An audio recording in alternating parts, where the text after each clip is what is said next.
It is fall here in New York City, which makes beautiful days to hit the street with your camera and explore, or what I like to explore, the last vestiges of the New York City waterfront in the West Village. From the old Keller Motel to the old meatpacking plants to the hotel that once provided respite for the survivors of the Titanic, the waterfront on the West Village is still a great place to walk around, even as we speak, many buildings are being raised and replaced with high-rises. But on to Johnny Griffin and Eddie Lockjaw Davis live at the Penthouse, Ow, with Horace Parlin, Buddy Catlett, and Art Taylor.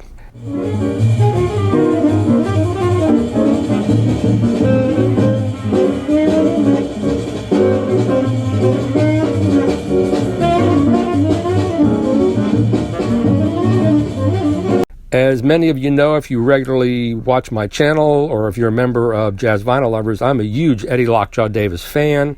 I love his sense of humor, his hard-blowing attitude, his connection to the past, and that he has a lot of Coleman Hawkins and Ben Webster in his playing, but he was such a fireball, such a forward-motion player, and he's the perfect foil for Johnny Griffin, who is a more fluid player, perhaps a more modern player in that time.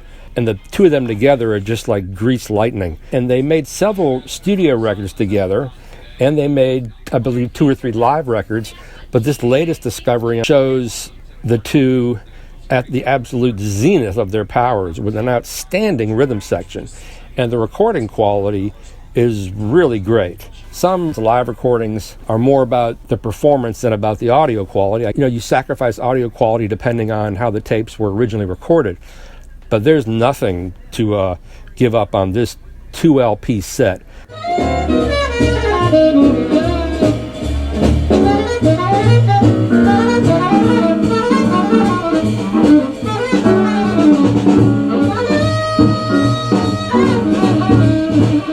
The sound is uniformly fantastic, and they're playing so tightly, and this is such a greased, grooving quintet. They're just bursting at the seams, and primarily playing all the heads in unison, just blowing them down.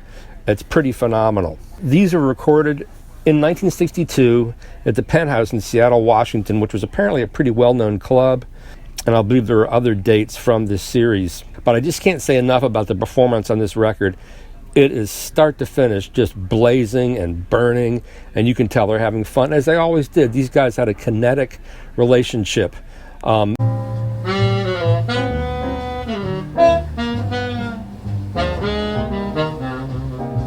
They were great separately, and they were great together. If anything, together they really push each other. They're so in the pocket. I cannot think of any contemporary saxophonist who would even consider doing this. Are there any? I'm sure there are, but I'm not aware of them. Playing standards, hit material of the day, playing all the heads primarily in unison. But there's so many great tracks here. Intermission Riff, Blues Up and Down, Ow by Dizzy Gillespie, Bahia, Blue Lou, Second Balcony Jump by Billy Eckstein.